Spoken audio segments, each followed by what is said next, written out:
मुझे कहाँ बिठाएंगे ये। बट आप वो देखते हो मन का जज्बा, हिम्मत, कॉन्फिडेंस कि नहीं हम लेके आ जाएंगे। बकायदा वो दुबली पतली दोनों गुड़ियाएं आगे शिफ्ट होती है, मैं पीछे बैठती हूँ, मुझे लेकर वो जाते हैं इस कार्यक्रम में। वर्ल्ड विजन के उस कार्यक्रम में मैं देखती हूँ कि बच्चों की सर आपको बहुत अच्छे सर मिले, इसलिए मैं कहूँगी उनके लिए भी एक बार जोरदार ताली। महत्वपूर्ण होता है कि संस्था तो बहुत सारी है पर उसे एक अच्छा इंसान लीड करे और वो सबको समझे, सबकी प्रॉब्लम्स को समझे और उसका विजन अच्छा हो, मतलब उसके मन के भाव अच्छे हो। बहुत महत्वपूर्ण होता है इस चीज को। जब मैं वहां गई मैंने ढेर सारे बच्चों को देखा जिनको नीड होती है। उनके पास आने के बाद मुझे लगा कि यार इन बच्चों ने सही जगह मुझे बुलाया। मुझे इतना अच्छा लगा था कि मैं बता नहीं सकती थी। तब तो मैं कहीं ना कहीं जाने अनजाने कहते ना प्रत्यक्ष अप्रत्यक्ष रूप से वर्ल्ड विजन से जुड़ी हुई हूँ, तो मुझे बहुत अच्छा लगता है इसका कॉन्सेप्ट। और अभी हम लोग भी रिसेंटली यही करने वाले थे कि लोकल फॉर वोकल गेम, और काफी सारे वॉलंटियर अलग अलग कॉलोनी में गेम तो सिखाएंगे, तो मुझे आधे बच्चे तो रूपल जी के द्वारा यहीं से मिल जाएंगे, है ना। So thank you so much world vision की टीम। कल रात को भी मुझे सडनली कॉल आता है और मैं वही कहा ना कि बुलाने वाला सबसे महत्वपूर्ण होता है। यदि बुलाने वाले ने कहा कि आप आ जाएंगे तो उनको मना नहीं कर सकती, क्योंकि सारथी ने सुना कि अरे नानू कर रहे तो गाड़ी लगवा देंगे वो तो मेरी। So thank you world vision मुझे इतनी अच्छी सारथी देने के लिए, थैंक यू सो मच। मैं 2-3 महीने से मैं और रूपल साथ में काम कर रहे हैं। इससे पहले तक मैं अपनी परफॉर्मेंस में इतना अच्छा नहीं दिख पाती। खिलाड़ी या तो ग्राउंड पे खेल सकता है, वो बाहर ग्राउंड के बाहर अपनी चीजों को प्रदर्शित नहीं कर सकता।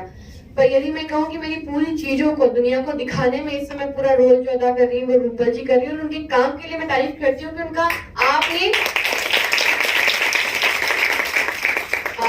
उन्हें इशारों में मुझे बताना होता है कि हमें ये करना है, उससे पहले वो काम हो जाती है। और मेरा भी उतना ही है, यदि वो मेरे लिए 100% देते तो मैं भी अपना 100% देती हूँ, क्योंकि रिश्ते दोनों तरफ से जाते हैं। और शुरुआत करते हैं मेरी, सर ने मेरा परिचय दे दिया है। मेरा नाम मेघा परमार है। मैं विश्व की पहली लड़की हूँ जिसने, तो मध्य प्रदेश की पहली लड़की थी जिसने दुनिया की सबसे ऊंची चोटी माउंट एवरेस्ट का ग्लोबल 8,848 मीटर की हाइट को फतह किया। इसी के साथ मैंने फिर 5 महाद्वीप के हाईएस्ट माउंटेन समिट किया, जो मेरा वर्ल्ड रिकॉर्ड है, जिसकी वजह से मैं विश्व की पहली लड़की हूँ। मैंने 147 फीट नीचे टेक्निकल स्कूबा डाइविंग की है समंदर में। और इस समय मैं पूरे मध्य प्रदेश की बेटी बचाओ बेटी पढ़ाओ की ब्रांड एम्बेसडर हूँ, जिसके तहत हमें बहुत सारा घूमना पड़ता है राज्य के अंदर अलग अलग जगह पर। और मध्य प्रदेश सांची दुग्ध संघ की ब्रांड एम्बेसडर हूँ और मध्य प्रदेश हैंडलूम की ब्रांड एम्बेसडर। मेरा छोटा सा परिचय है।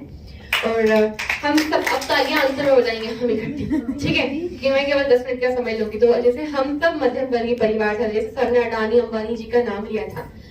यदि आपको धनवान ही बनाना था तो आपको उनके घर पैदा करते, पर उनको आपको संघर्षशील बनाना था, इसलिए आपको उस घर में पैदा किया जहां आप हो। तो हम किसके बच्चे हैं? मिट्टी के बच्चे हैं। हम किसके बच्चे हैं? मिट्टी के बच्चे हैं।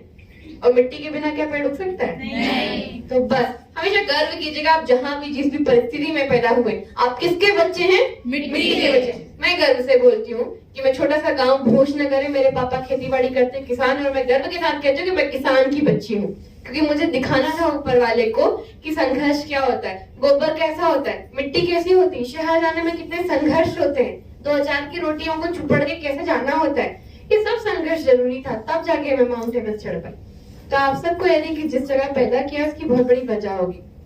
तो मेरी जर्नी ऐसी थी, मैं जिस गांव से हूँ, जिस परिवेश से हूँ, आप तो फिर भी अच्छी जगह है, सर तो मुगालिया सेवनिया में काम करते थे, उनको पता होगा कि हम जिस कम्युनिटी से बिलोंग करते हैं, हमारे यहाँ 2-2, 3-3 साल के होते हैं, हमारे यहाँ सगाई हो जाती है। हमारे यहाँ रिंग सेरेमनी नहीं होती है, हमारे यहाँ नारियल यहाँ से यहाँ भेज के सगाई हो जाती है।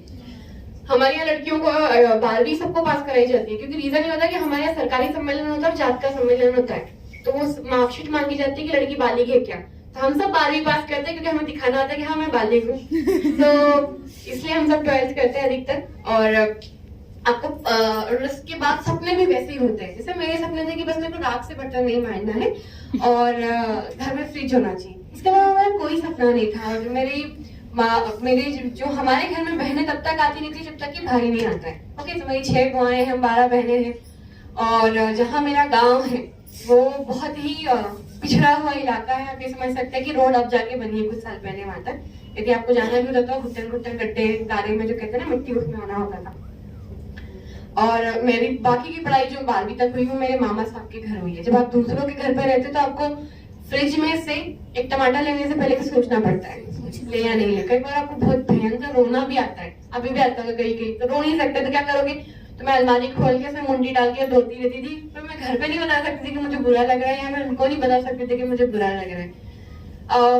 और बहुत दूसरों के घर है ना इजी नहीं होता, जैसे वहाँ के बच्चे तो बहुत मारते हैं उनके बच्चे क्योंकि आप बेवजह वहाँ आ चुके होते हो।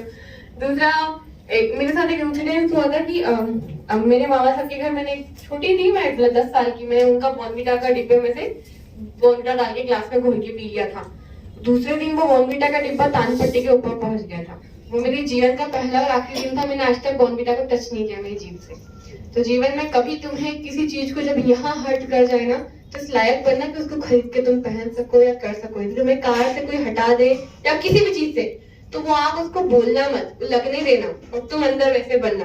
फिर मैं जब वापस गाँव आई थी तो मेरे भाई पढ़ने के लिए भोपाल सीहोर गए थे, तो उनको खाना अच्छा नहीं लगता था भाई के हाथों का और टिफिन का। तो डिसाइड हुआ कि मेघा की शादी को होल्ड पे करते हैं और इसको गर्ल्स कॉलेज में पढ़ने के लिए भेजते हैं।